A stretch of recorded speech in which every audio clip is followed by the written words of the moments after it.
Divorce. The word hung in the air like a death sentence, spoken in the sterile silence of our kitchen. Jack's face went ashen as I set down the college fund statement, the one showing a balance of 0. Emma, please, they're my parents. Your parents just stole our son's future. I could still hear Helen's voice from that morning, casual as discussing the weather. Jack darling, I found this lovely coat today and I think we should buy it using the college fund you've set up for Liam. 2 months earlier, I never would have imagined this moment. I remember standing in that same kitchen, chopping carrots for dinner, when everything began to unravel. The late afternoon sun had been streaming through the windows, painting everything golden. Such a peaceful moment. My mother used to say that the calm before the storm was always the most beautiful part of the day. She would know, she'd weathered plenty of storms raising me alone after Dad left.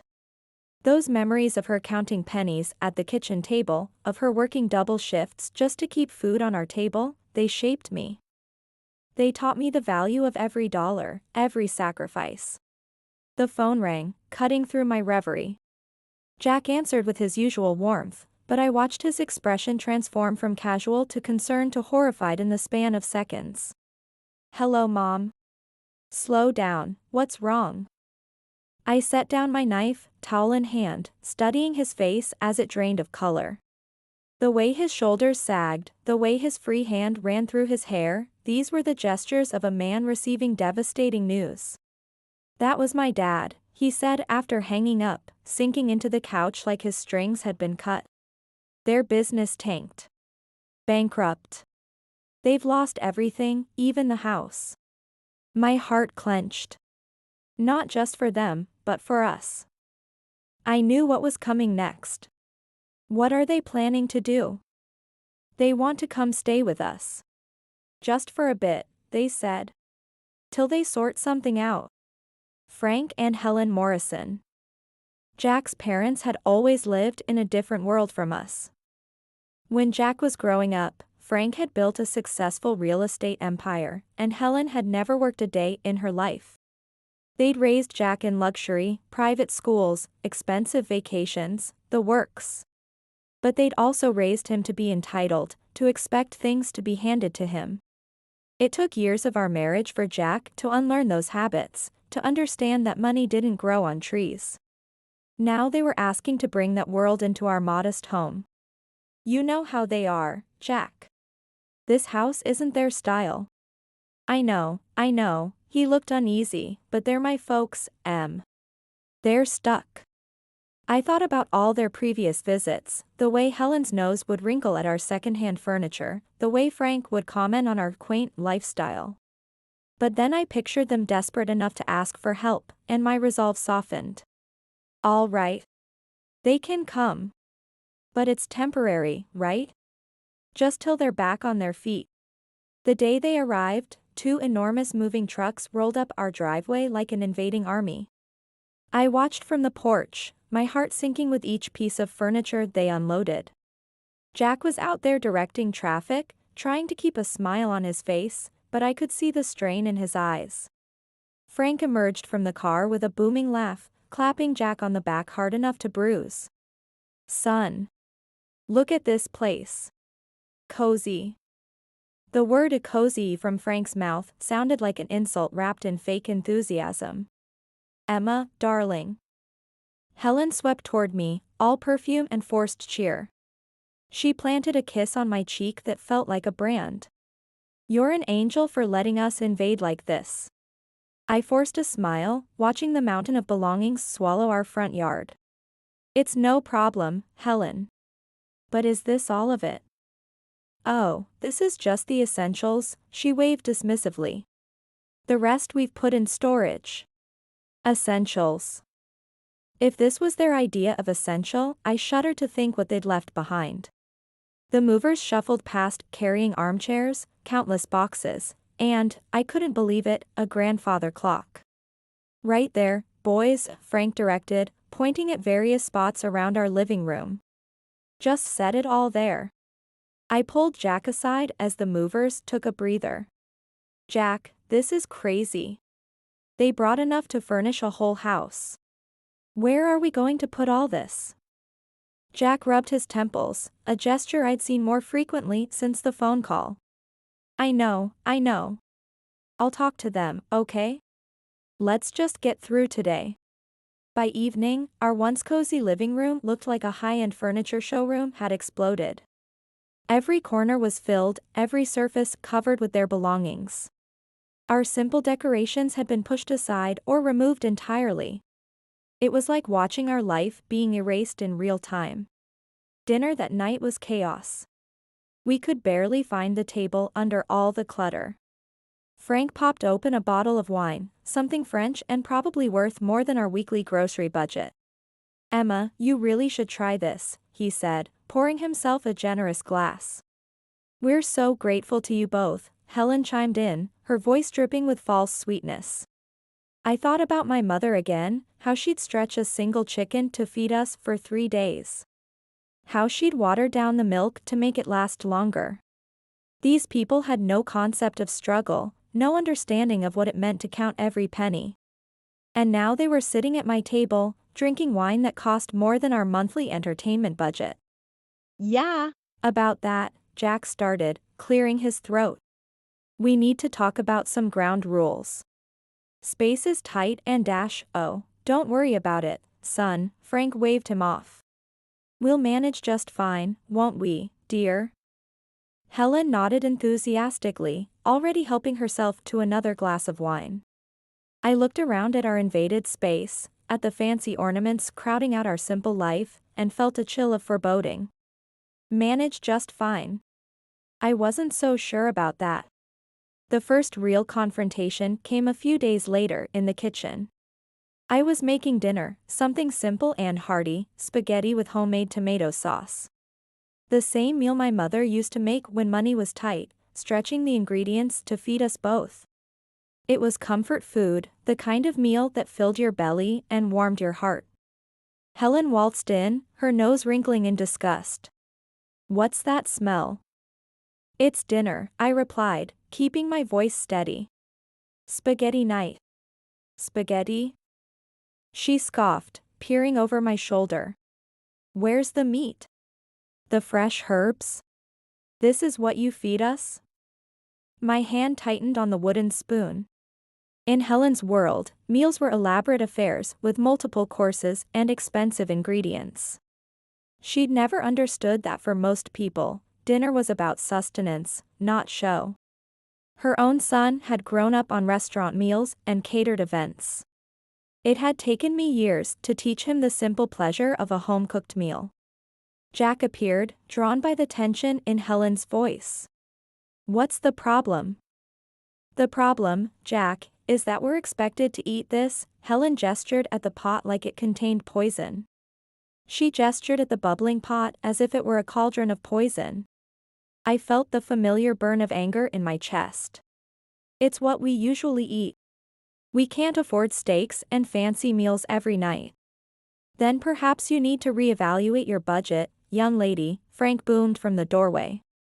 We're not animals to be fed on scraps. The next day, Helen handed me a list. Marbled beef, fresh seafood, organic vegetables, imported cheeses. I stared at the paper, my heart sinking. These weren't just groceries, they were lifestyle choices. Each item on this list represented a fundamental misunderstanding of our financial reality. We expect proper meals, Frank declared that evening, as if it was the most reasonable request in the world. Steaks from marbled beef, or the finest fish. We can't swing that, Jack said, his voice weary. That's just not in our budget. Lazy, both of you, Helen snapped. Can't even provide a decent meal. Feeling cornered, I caved. I started buying only the highest quality products for them while Jack and I survived on fast food and instant meals.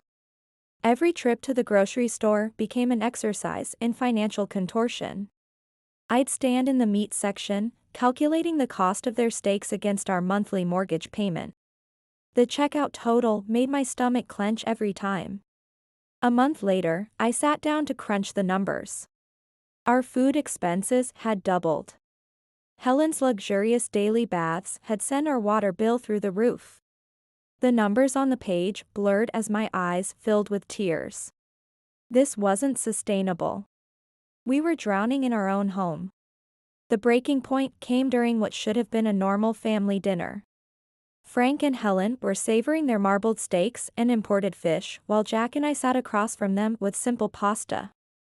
The visual disparity was stark. Their plates looked like something from a high-end restaurant, while ours resembled college student meals. It was a perfect metaphor for how they divided our household. "This has got to stop," I said, my voice cutting through their casual conversation. Helen looked up, fork halfway to her mouth. "What are you talking about now? We can't keep living like this. Eating separately, different meals. It's ridiculous. You expect us to eat that slop?" Frank laughed, a harsh sound that grated on my nerves. "It's not slop. It's dinner. It's what we eat." The words came out sharper than I intended, but I was beyond caring. "How can you be so greedy and lazy?" Helen accused. "Cooking decent food isn't that hard." Both of them turned to Jack, their expressions full of expectation. This was the moment I'd been dreading, when they'd force their son to choose between his wife and his parents. Frank's voice was cold when he spoke. "You're going to let her talk to us like this? In your own house?" That was when Jack surprised me. His hand slammed down on the table, making the plates jump. "First off, this is Emma's house. And you will treat her with respect." The words hit like a physical blow. Helen's eyes filled with tears, her voice quivering. "I never expected you to raise your voice at me, your own mother." Frank's anger boiled over. "Look at you, henpecked and dancing to her tune. Is this what you've become?" I stood my ground, though my heart was pounding. "Enough. This conversation is over. From today, no more expensive steaks or fish. We eat the same, all of us."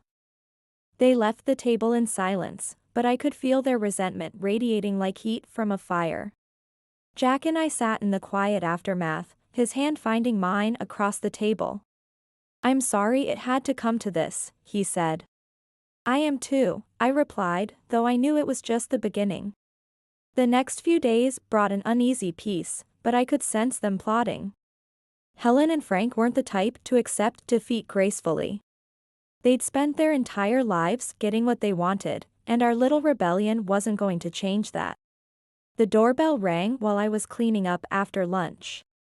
A delivery driver stood on our porch, holding a large bag from an expensive restaurant downtown. "Delivery for Emma," he said, consulting his clipboard. "There must be some mistake. I didn't order this." Helen appeared behind me, her smile too wide. "Oh, I took the liberty of ordering for us. I thought we deserved a nice meal after all the recent discomfort."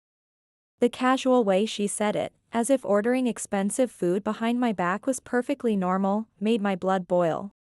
"Helen, we talked about this. We're cutting back on expenses. I thought it was on your tab, dear." "My mistake." But her eyes told a different story. There was no mistake. This was deliberate defiance, a test to see how far they could push us.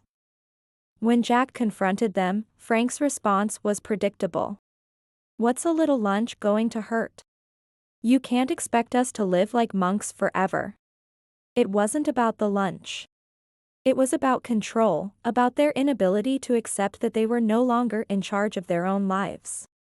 They were used to having power, to making decisions without consulting anyone. Now they were dependent on us, and they hated it. The unauthorized meal orders continued sporadically over the next few weeks.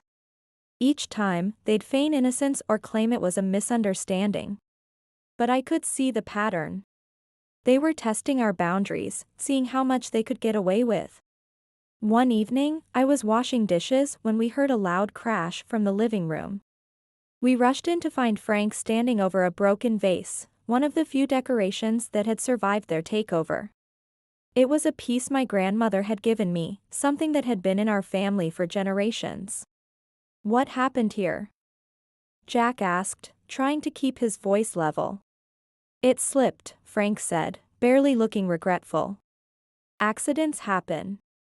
But his tone was all wrong. It wasn't apologetic, it was defiant. The casualness of his response, the way he dismissed something precious to me, it was like a slap in the face. This vase was from my grandmother, I said, my voice tight with emotion. It's been here longer than I have. It's just a vase, Helen scoffed from the doorway. You can get another.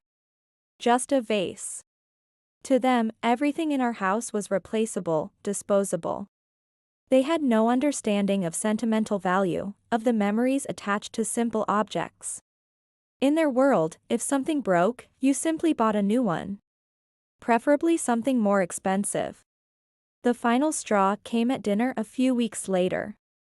Helen dropped her bombshell with the same casual air she might use to comment on the weather. Jack, darling, I found this lovely coat today and I think we should buy it using the college fund you've set up for Liam. The words hit me like a physical blow. I choked on my water, coughing as I set my glass down hard on the table. What did you just say? It's just money, dear, Helen smiled sweetly. Liam can always take out loans for college. I really need a new coat. Just money. She called my son's future just money. I thought about all the sacrifices Jack and I had made, all the vacations we'd skipped, all the luxuries we'd foregone to build that fund. Every dollar in that account represented a choice we'd made to prioritize our son's education over our own comfort. Mom, that's out of the question, Jack said, his voice deadly calm. That money is for our son's education. We're not using it for anything else. How can you deny your own mother a simple request? Helen's face twisted into a scowl. It's not simple, and that's final, I snapped, feeling my last thread of patience snap. Frank's voice rose to a shout. You're both being unreasonable and cruel. We're your family. Then came the threat, delivered with cold calculation. Maybe the local press would be interested to know how you treat your family. What about your bosses? Would they like to know? The words hung in the air like a toxic cloud. They were threatening to destroy our reputations, our livelihoods, because we wouldn't let them steal our son's college fund. In that moment, I saw them clearly for what they were, not desperate family members in need, but parasites who would consume everything we'd built. Enough. I shouted, standing up from the table. This is not how family treats each other. You two need to find another place to live. This isn't working. Helen burst into tears, playing the victim with practiced skill. Frank continued hurling accusations and threats. The dinner ended with them storming out, leaving Jack and me in stunned silence. Later that night, I called my grandmother. Her voice was a lifeline in the darkness. Grandma, it's Emma, I said, my voice thick with emotion. What's wrong, dear? I poured out everything, the demands, the threats, the impossible situation. She listened without interrupting, her quiet hums a steady reassurance. When I finished, there was a brief pause. I'll come to stay with you for a couple of months. Are you sure, Grandma? What about the nursing home? I'm sure. It sounds like you need me there, and I'm not one to sit by when my family is in trouble. When Grandma arrived, it was like watching a master class in quiet authority. She might have been older and moved slower, but her presence filled the room. Frank and Helen's discomfort was immediately apparent. I'll be staying on the ground floor, Grandma declared firmly. I expect some things will need to be moved. Frank tried to mask his irritation with a forced smile. Of course, we'll make you comfortable. But I could see the wheels turning in his head. In his mind, Grandma was just another obstacle to overcome.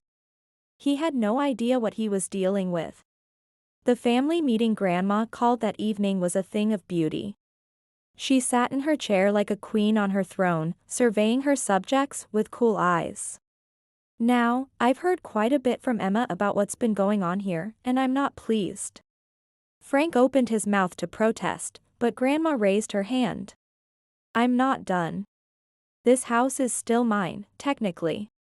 And while I've allowed Emma and Jack to live here without rent, that doesn't extend to you too. The blood drained from Helen's face. You want us to pay rent? Yes, I do. $4,000 a month. That's outrageous. Frank exclaimed. We can't afford that. Well, considering the cost you've been racking up here, I'd say you can afford to cut back on your luxuries. Grandma's voice carried the weight of decades of experience. She'd lived through the Depression, raised children during wartime, built a life from nothing. These two spoiled adults were nothing she couldn't handle. But we're family, Helen whimpered. Family doesn't exploit each other, Grandma countered. Since you've been enjoying a lifestyle beyond your means on my granddaughter's dime, I think it's only fair. The next morning, Frank and Helen were packing. They'd found a small apartment and would be gone by afternoon. The speed of their departure told me everything I needed to know about their priorities. When faced with actual consequences for their actions, they chose to run rather than adapt. We've decided to move out, Frank announced, not looking up from his packing. We found a small apartment. We'll take our things and go. The house felt different after they left. Lighter somehow, as if a oppressive weight had been lifted.